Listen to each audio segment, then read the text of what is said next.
Hello everybody, this is me Altamas Mansoori and you are watching Educate Altamas 2.0. So future officers, आशा करता हूँ आप सभी बहुत अच्छे होंगे। तो मेरे प्यारे साथियों, यहाँ पे हम सॉल्व करने जा रहे हैं टेस्ट सीरीज नंबर 3 के 10 क्वेश्चन तक के मैं आपको पहले दे चुका हूँ। इसके आगे मैं दोस्तों सॉल्व कर रहा हूँ और दोस्तों अनुमान है कि दोस्तों 3000 क्वेश्चन का सॉल्यूशन दोस्तों वेरी सून आपको मैं यहाँ पे डिलीवर कर दूंगा। और दोस्तों आप इतना करके जाइए, उसके बाद दोस्तों आपको लगे नहीं, उसके बाद दोस्तों आपको यहाँ पे कोई भी कमी लगेगी नहीं, ठीक है। आपका कॉन्फिडेंस दोस्तों बूस्ट मारेगा, there is no doubt about it. तो मेरे प्यारे साथियों, यहाँ पे क्वेश्चन क्या रखा है कि निम्नलिखित नदियों पर विचार कीजिए। क्या कीजिए? निम्नलिखित नदियों पर विचार कीजिए। मेरे प्यारे साथियों, आप देख रहे हैं ऑप्शन नंबर 1 क्या रखा है डोन, 2 क्या रखा है सिर दरिया, 3 क्या रखा है वोल्गा और 4 क्या रखा है यूराल। क्या रखा है? यूराल दे रखा है, ठीक है। तो आप यहां देखेंगे क्या रखा है उपर्युक्त नदियों में से कौन सी स्थल रुद्ध। क्या? तो मेरे प्यारे साथियों, आप यहाँ पे देखेंगे जैसे कि ये क्या है कैस्पियन सी है। क्या है? कैस्पियन सी है। दोस्तों आप यहाँ देख रहे हैं ये क्या है वोल्गा रिवर है। कौन सा स्टोरी? ये क्या है वोल्गा रिवर है। दोस्तों आकर के कहाँ पे गिर रही है? दोस्तों ये देखिए ये आकर के कहाँ गिर रही है? दोस्तों कैस्पियन सी में जाकर गिर रही है। कहाँ गिर रही है? कैस्पियन सी में गिर रही है। तो मेरे प्यारे साथियों, आपने यहाँ पे क्या देखा वोल्गा, क्या वोल्गा रिवर दोस्तों कहाँ पे जाकर गिरती है? कैस्पियन सी में जाकर गिरती है। दोस्तों इसके बारे में यहाँ पे थोड़ी चीजें और जानेंगे, ठीक है। दोस्तों आप यहाँ देख रहे हैं कि जो वोल्गा, क्या ये जो वोल्गा है, ठीक है, आपने क्या देखा यहाँ पे वोल्गा नदी यूरोप की सबसे लंबी नदी है। क्या है? यूरोप की सबसे लंबी नदी है। और दोस्तों आप देख रहे हैं, ठीक है, यह रूस से होकर बहती है। और दोस्तों यहाँ देख रहे हैं कैस्पियन सागर में जाकर क्या हो जाती है? गिर जाती है। कैस्पियन सागर में दोस्तों गिरने वाली क्या है? सबसे बड़ी नदी है। क्या है? सबसे बड़ी नदी। ये चीज क्या करेंगे आप याद रखेंगे, ठीक है। तो दोस्तों आपको क्या दिखा? वोल्गा रिवर, ठीक है।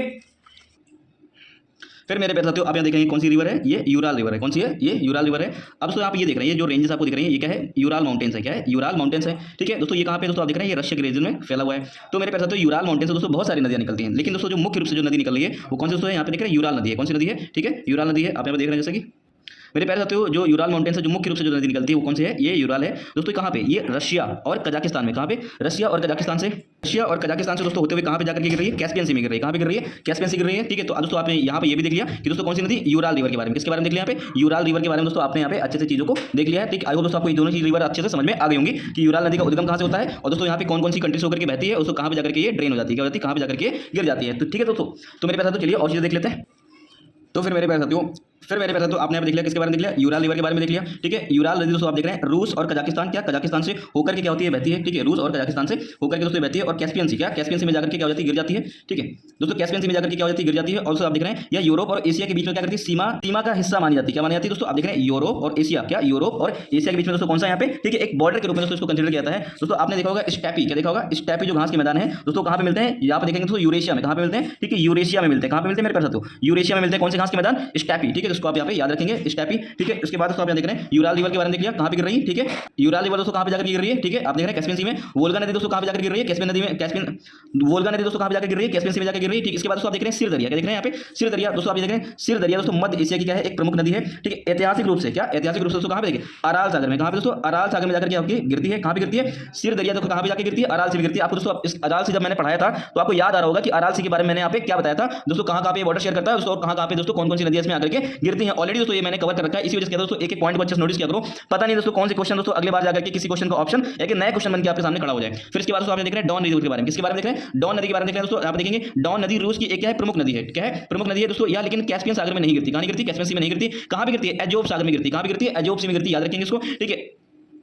जो कि दोस्तों आप देख रहे हैं एजोब सी किससे जुड़ा हुआ है दोस्तों? ब्लैक सी से जुड़ा हुआ है। क्या है? एजोब सी ब्लैक सी से जुड़ा हुआ है दोस्तों। इसके बीच में कौन सी संधि दोस्तों आप इसको मुझे कमेंट करके जरूर बताएंगे कि एजोब सी और यहाँ पे ब्लैक सी के बारे में, ठीक है। यहाँ इनके बीच में दोस्तों कौन सी यहाँ पे जल संधि है, ठीक है। तो मेरे प्यारे साथियों आपको यहाँ पे समझ में आ गया होगा। तो मेरे प्यारे साथियों आप देख रहे हैं वोल्गा और दोस्तों यहाँ पे यूराल, ये दोनों जाके कहाँ पे गिरती है दोस्तों? ऑप्शन नंबर सी क्या होगा दोस्तों? यहाँ पे सही है। क्या है? ऑप्शन नंबर सी क्या है इसका? सही है, ठीक है। तो मेरे प्यारे साथियों चलिए नेक्स्ट क्वेश्चन पे ध्यान देते हैं, ठीक है। फिर मेरे पास तो आप देख रहे हैं यहाँ पे सिपरी नदी, क्या सिपरी नदी दोस्तों आप देख रहे हैं कहाँ पे? बर्लिन से दोस्तों होकर के बहती है, ठीक है। इसके बाद दोस्तों आप देख रहे हैं राइन नदी, ठीक है दोस्तों, ये हैम्बर्ग के पास से बहती है। कहाँ से बहती है? हैम्बर्ग के पास से गिरती है, ठीक है। इसके बाद दोस्तों आप देख रहे हैं सीन नदी, ठीक है, या पेरिस से होकर के बहती है। कहाँ पे बहती है? पेरिस से होकर के बहती है। उसके बाद दोस्तों आप देख रहे हैं एल्ब नदी, क्या एल्ब नदी दोस्तों आप देख रहे हैं हैम्बर्ग, क्या हैम्बर्ग से होकर के बहती है। कहाँ से बहती है? हैम्बर्ग से होकर के बहती है। तो मेरे पास तो आप यहाँ देख रहे हैं, ठीक है। एक ऑप्शन नंबर कितना हो गया? 4 हो गया, बी का कितना हो गया? 1 हो गया, सी का कितना हो गया? 3 हो गया और डी का कितना हो गया? 2 हो गया। तो मेरे पास तो ऑप्शन नंबर यहाँ पे क्या है? बी करेक्ट है। क्या है? ऑप्शन नंबर यहाँ पे बी करेक्ट है। तो मेरे पास तो आप यहाँ पे देखेंगे इसका ऑप्शन नंबर क्वेश्चन नंबर 12 का ऑप्शन नंबर बी क्या हो जाएगा? यहाँ पे करेक्ट हो जाएगा, ठीक है। फिर इसके बाद दोस्तों आप यहाँ देख रहे हैं क्वेश्चन नंबर 13 डिस्कस कर रहे हैं। फिर मेरे प्यारे साथियों आप यहाँ देख रहे हैं परिप्रशांत मेखला, क्या देख रहे हैं? परिप्रशांत मेखला सुनामी, क्या परिप्रशांत मेखला सुनामी अति संवेदनशील क्षेत्र है दोस्तों। आपको यहाँ पे इसकी थोड़ा भाषा देखने में अच्छी नहीं लग रही होगी, भाषा समझ में नहीं आ रही होगी, लेकिन दोस्तों आपको अगर पेपर में आ जाएगी तो आप घबराएंगे नहीं। अभी इसको मैं हल्का करके दे रहा हूँ आपको, ठीक है। आप यहाँ देख रहे हैं परिप्रशांत मेखला, ठीक है, जिसको हम लोग क्या बोलते हैं? परिप्रशांत मेखला सुनामी का दोस्तों क्या है? अति संवेदनशील है, ठीक है। मतलब वहाँ पे सुनामी ज्यादा होती है, ये क्या रखा है? कथन है, ठीक है। कारण क्या रखा है? यह मेखला विवर्तनिक दृष्टि से, क्या विवर्तनिक दृष्टि से, ठीक है, अति सक्रिय क्षेत्र है। और दोस्तों आप देख रहे हैं विश्व के प्रमुख भूकंप का स्रोत है। क्या है? विश्व के प्रमुख भूकंप का क्या है? स्रोत है। कौन सा दोस्तों? परिप्रशांत मेखला, ठीक है दोस्तों। यहाँ पे इसके बारे में थोड़ा सा अच्छे से डालेंगे, ठीक है, देन इसका आंसर करने की कोशिश करेंगे। मेरे प्यारे साथियों आप यहां देख रहे हैं सुनामी के बारे में। किसके बारे में देख रहे हैं? सुनामी के बारे में देख रहे हैं, ठीक है। तो आप यहाँ देखेंगे दोस्तों, ये सुनामी है क्या दोस्तों, एक जापानी वर्ड है। क्या है दोस्तों, एक जापानी वर्ड है जिसका मतलब है दोस्तों समुद्र तट पर लहर। क्या, समुद्र तट पर लहर, ठीक है, अचानक उठने वाली दोस्तों लहरें। क्या, अचानक उठने वाली लहरें दोस्तों, ठीक है, जो कि किसका कारण होती है दोस्तों, भूकंप, ज्वालामुखी और भूस्खलन। क्या, जब भूकंप आता है या फिर ज्वालामुखी आती है पानी में या फिर भूस्खलन होता है तो मेरे प्यारे साथियों अचानक से जो लहरें उठती हैं उनको हम लोग क्या बोलते हैं, सुनामी बोल सकते हैं। ठीक है, तटीय क्षेत्र में दोस्तों क्या होती है, बहुत ज्यादा यहाँ पे विनाश करती है। क्या करती है, तटीय क्षेत्र में बहुत ज्यादा विनाशकारी होती है। स्पीड दोस्तों इनकी अप्रॉक्स कितनी हो सकती है, 800 किलोमीटर प्रति घंटा हो सकती है। ठीक है दोस्तों, यहाँ पे छोटे छोटे फैक्ट है, ऑप्शन में डाल सकता है। ठीक है दोस्तों, आपको यहाँ पे हल्का सा नॉलेज होना चाहिए इसके बारे में। आप दोस्तों अभी यहाँ पे क्या बता रहा था मैं, मेरे प्यारे साथियों आप यहाँ देख रहे थे परिप्रसाद मेखला। क्या, परिप्रसाद मेखला। अब दोस्तों यही कहते हैं ना, हिंदी इंग्लिश मिला के पढ़ा करो। ठीक है, तो चीजें क्या हो जाएंगी, आसान हो जाएंगी। जिसको हम लोग क्या बोलते हैं, सर्कम पैसिफिक बेल्ट बोलते हैं। क्या बोलते हैं, सर्कम पैसिफिक बेल्ट बोलते हैं। ठीक है, is a tsunami prone area. क्या है दोस्तों, ये जो सर्कम पैसिफिक बेल्ट है, ठीक है, इसको हम लोग क्या बोलते हैं यहाँ पे, परिप्रसाद मेखला बोलते हैं। दोस्तों क्या है, सुनामी प्रोन एरिया, मतलब यहाँ पे आप देखेंगे सबसे ज्यादा सुनामी आती है। ठीक है, अब दोस्तों देखेंगे कि विवर्तनिक रूप से टेक्टोनिकली वेरी एक्टिव। दोस्तों क्या है, विवर्तनिक रूप से क्या है, बहुत ज्यादा सक्रिय है। ठीक है, region and is the source of the major earthquake. क्या, major earthquake of the world. ठीक है, अब दोस्तों देखेंगे इस रीजन में क्या होते हैं, बहुत ज्यादा यहाँ पे क्या होते हैं। ठीक है, यहाँ पे अर्थक्वेक उठते हैं। और दोस्तों यहाँ पे प्लेट, दोस्तों आप यहाँ देखेंगे प्लेट टेक्टोनिक यहाँ पे क्या है, बहुत ज्यादा एक्टिविटी होती रहती है। और सुनामी प्रोन रीजन है दोस्तों क्या, सर्कम पैसिफिक बेल्ट। ठीक है, अब दोस्तों आप यहाँ देखेंगे इसको और हल्का करते हैं। सर्कम पैसिफिक बेल्ट को दोस्तों हम लोग क्या कहते हैं, रिंग ऑफ फायर कहते हैं। क्या कहते हैं, रिंग ऑफ फायर के बारे में आप लोगों ने पढ़ाई होगा यहाँ पे ज्योग्राफी सेक्शन में। दोस्तों आप यहाँ देखेंगे दोस्तों आप यहाँ देखेंगे प्रशांत महासागर। क्या, प्रशांत महासागर के चारों ओर एक क्या दोस्तों, सक्रिय ज्वालामुखी। क्या, एक सक्रिय ज्वालामुखी और भूकंपी क्षेत्र है। ठीक है दोस्तों, आप यहाँ पे दोस्तों मैंने मैप को ड्रा किया हुआ है। आप दोस्तों ये देख रहे हैं, ये एशिया का रीजन हो गया, ऊपर क्या है, रशिया हो गया। ठीक है दोस्तों, आप यहाँ पे इसके दोस्तों इधर देखेंगे तो आपको यहाँ पे क्या दिख रहा है, अमेरिका दिख रहा है। क्या दिख रहा है, यहाँ पे अमेरिका दिख रहा है, नॉर्थ अमेरिका, ये क्या है, साउथ अमेरिका है। दोस्तों ये जो क्षेत्र है दोस्तों, ये क्या हो गया, प्रशांत महासागर हो गया। क्या हो गया, प्रशांत महासागर हो गया। दोस्तों इस क्षेत्र में दोस्तों आप यहाँ पे देख रहे हैं, जितना मैंने यहाँ पे स्केचिंग कर रखी है दोस्तों, ये सब क्या है, यहाँ पे ये भूकंप वाला क्षेत्र है। ठीक है, यहाँ पे दोस्तों क्या होता है, सुनामी आती है, भूकंप आती है दोस्तों, ये क्या है यहाँ पे।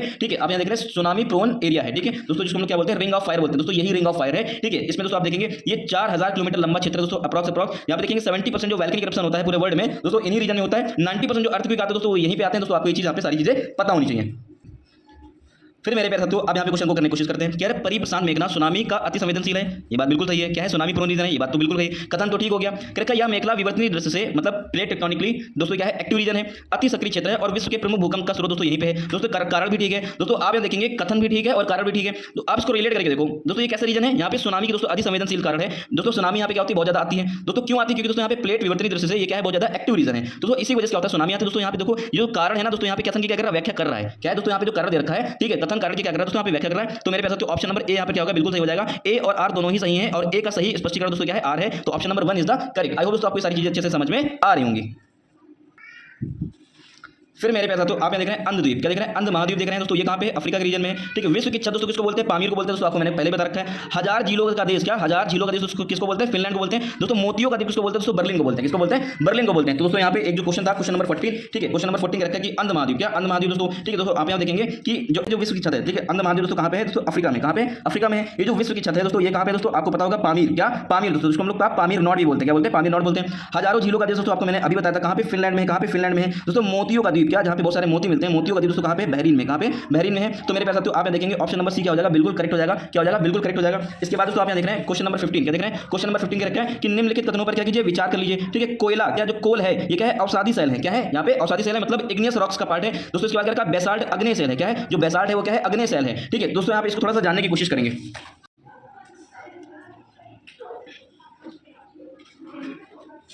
मेरे प्यारे साथियों यहाँ पे पहला कथन कर रखा है, कोयला अवसादी सेल है। क्या है, कोयला अवसादी सेल है। दोस्तों आप देखेंगे कोयला मुख्य रूप से मृत वनस्पति पदार्थों के क्या जो डेड हो चुके हैं दोस्तों, जैसे कि पेड़ हो गया, पौधा हो गया, वृक्ष हो गए। ठीक है, और दोस्तों कोई जीव हो गया। जब दोस्तों आप क्या होता है, तो तक भूमिगत रूप से यहाँ पे देखें दबने और उच्च दबाव व ताप के कारण दोस्तों यहाँ पे रूपांतरित होने से बनता है। कैसे बनता है, जब कोई भी डेड क्या मृत वनस्पति पदार्थ जाकर के दोस्तों लाखों वर्षों तक क्या भूमि के नीचे जाकर के दब जाते हैं दोस्तों, यहाँ पे इनके ऊपर दबाव बढ़ता है, प्रेशर बढ़ता है दोस्तों, और यहाँ पे टेम्परेचर लगता है, तब दोस्तों आपको यहाँ देखेंगे यहाँ पे कोयला मिलता है। क्या मिलता है, कोयला बनता है। दोस्तों यहाँ पे देख रहे हैं कोयला अवसादी सेल है दोस्तों। यस, कोयला क्या है, अवसादी सेल है।